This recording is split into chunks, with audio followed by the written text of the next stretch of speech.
Қайырлы күн, қымбатты Назар FM тыңдаушылары.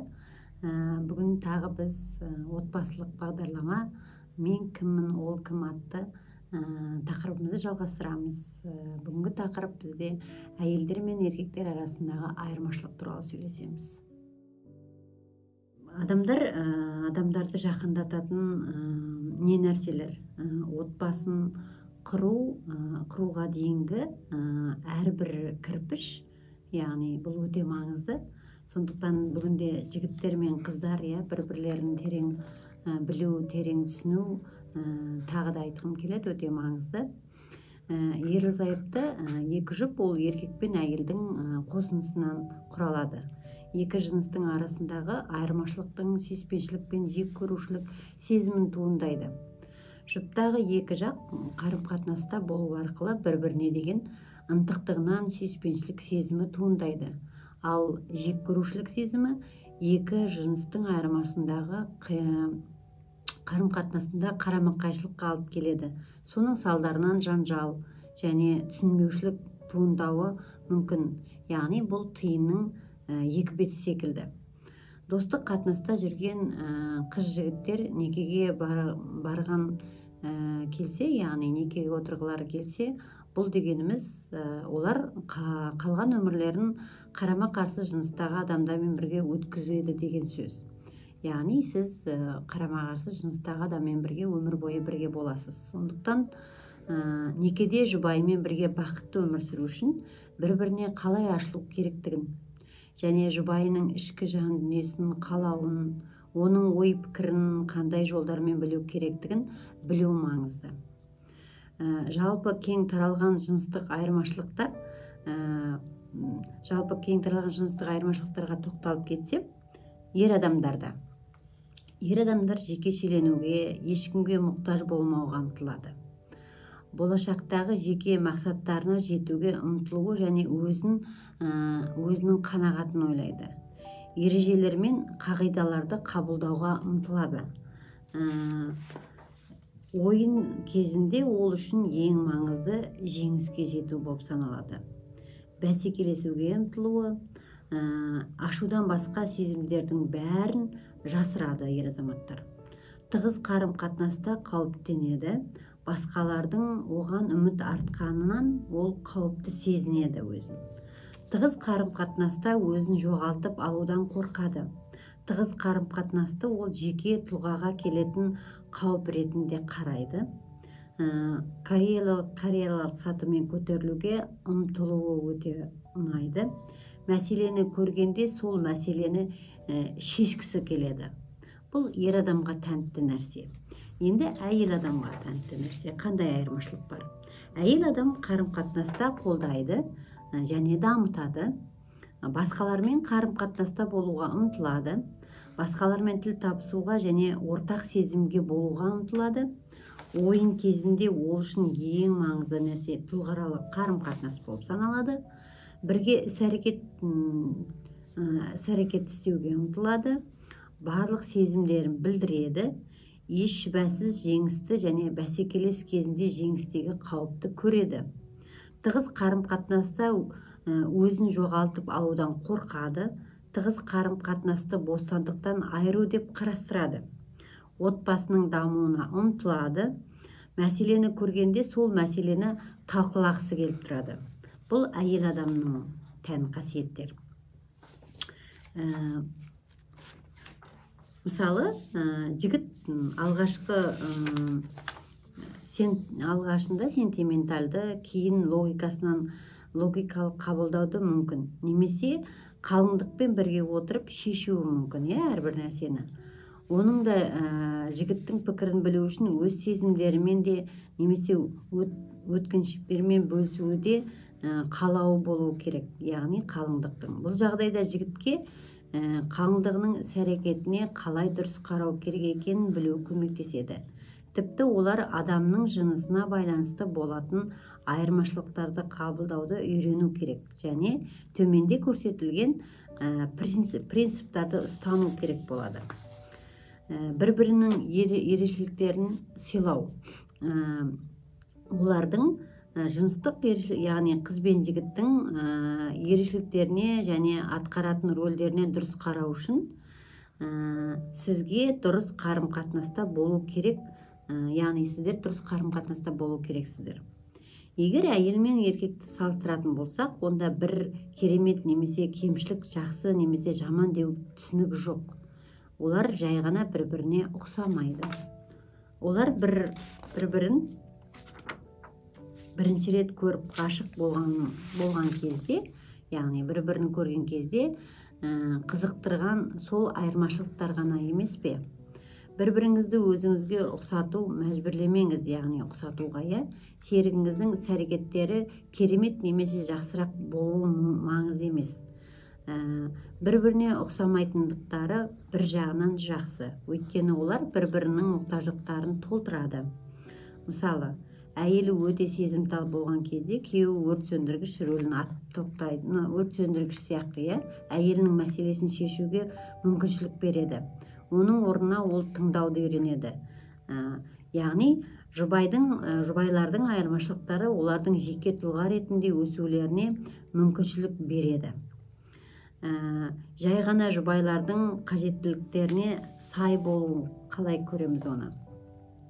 15 жыл бұрын ақш-та жоғары деңгейде өсіп келе жатқан некедегі тыс байланысты ажырасу процесіне қарсы тұру мақсатында некеге байланысты мәселелердің маманы Уильям Херли қалай берік неке құру керек деген бестселлер жазған екен. Ол көптеген сауалнама жүргізу арқылы құпияның некедегі жұптардың қажеттіліктері қанағаттанған кезінде өзінде, яғни бір-бірінің ең маңызды қажеттіліктерін қанағаттандыра алуында екенін, сол арқылы өздерінің сезімдік банктеріне үлкен қор жинағандығында екенін анықтады.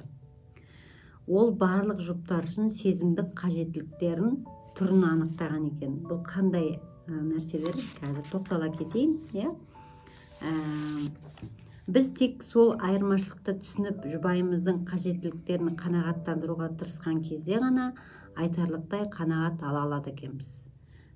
Жалпы осы қажеттілік еркектер мен әйелдер арасында мынандай түрде бөлінеді екен.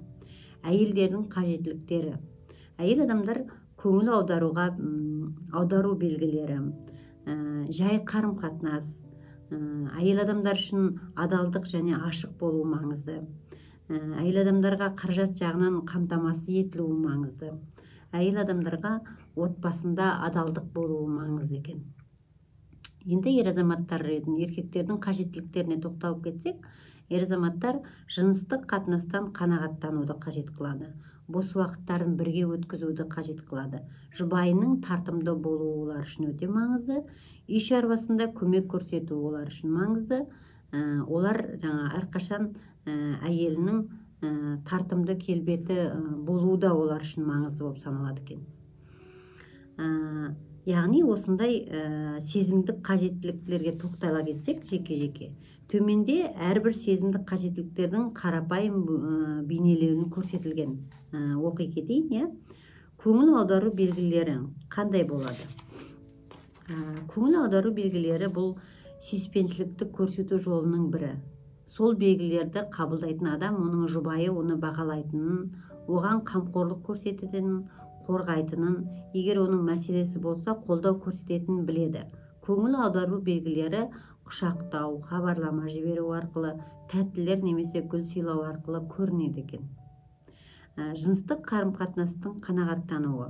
Біз екінші жұбайымызға некеде одан басқа жыныстық қатынаста болатын серігіміздің болмайтынына кепілдік береміз. Өйткені жыныстық қанағаттанудың өзіндік шектеулері бар. Жалпы күйеуі әйеліне қарағанда жыныстық қатынасты көбірек қажет етеді. Көңіл аудару белгілері жыныстық қарым-қатынастан қанағат алуға ұқсас болып келеді, бірақ онда жыныстық қатынас болмайды. Егер сіз жыныстық қарым-қатынаста болмағаннан күйзеліске ұшырап, тез ашуға бой алдырып жүрсеңіз, онда осы қанағаттанудың түрі сіздің ең маңызды қажеттіліктеріңіздің бірі болып табылады екен. Жақсы қарым-қатынас болу үшін екі жаққа да қызықты ең соңғы оқиғалармен бөліскен маңызды. сөйлесу процесі екі жақты болып келеді және әрқайсының да тең мүмкіншіліктері бар.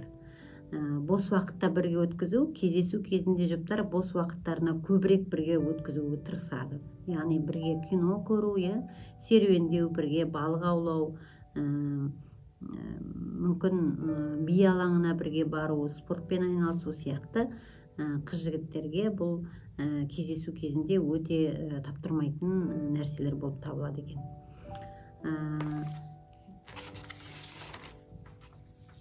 Жұбайларыңыздың тартымды болуы, яғни жұбайының тартымды болуы ер азамат үшін өте маңызды. Әдетте ішкі жан дүниенің әдемілігі мен сыртқы келбетінің әдемілігі бірдей маңызды. Немесе ішкі дүниенің әдемілігі маңыздырақ деп айтамыз. Бірақ көптеген еркектер үшін егер оның әйелінің ішкі жан дүниесі керемет және сыртқы келбеті де тартымды болса, олар ешқашан оның тартымдылығын алдында өздерін ұстап тұра алмайды екен. Артық салмақ, киімге де деген талғамның жоқтығы, бетін әрлеу немесе шамадан тыс әрлеу жіберу сияқты шындықтар тартымдылыққа кедергі жасайды екен. Қаражатпен қамтамасыз ету, әйел заты үшін өте маңызды. Қазіргі уақытта жұбайының қаржылық жағдайына қарап үйленетін адамдар сондай жоғарғы деңгейде емес, бірақ экономикалық шектеулерде некедегі өмірге әсері өте зор. Әсіресе отбасында бала туылғаннан кейін экономикалық мәселелер өсе бастайды және сол кезде жұбайыңыздың қаражатпен қамтамасыз етуіне деген қажеттілік өте өседі. Кедейлер мен жағдай жасалмаған некедегі жұптардың өмірі адамды жалықтырады деген сөз бар. Әсіресе сіз қаражат жағынан қауіпсіздікті сезінуге мұқтаж болсаңыз, немесе өмір сүруге стандарттан төмен деңгейде өмір сүрсеңіз, онда бұл сіздің қажеттілігіңіз болып саналады. Үй шаруасына көмектесуде бұрынғы уақытта еркектер үйден тыс шаруаға ғана қарайтын, ал әйелдер үй шаруасының барлығын істеуге міндетті болатын. Біздің қазіргі уақытта отбасында екі жұп бірге жұмыс істеулері мен отбасының ауыртпашылығын бірге көтеру жиі көрініп келеді. Және еркек пен әйелдің арасында теңдік орын алғаны рас.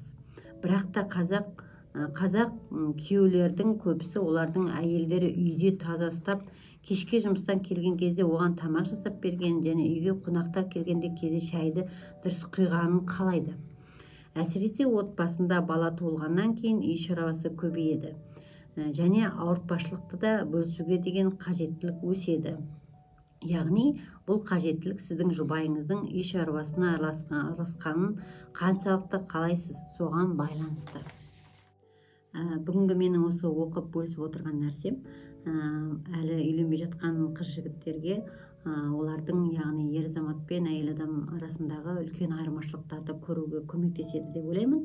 Үйленбеген қыз жігіттер, яғни болашақ некеге дайындық кезіндегі әрбір кірпіш олар үшін өте маңызды болу керек. Сондықтан осы оймен аяқтағым келеді, яғни бір-бірімізді сүйіп, бір-бірімізді білуге әрқашан тырысуымыз керек.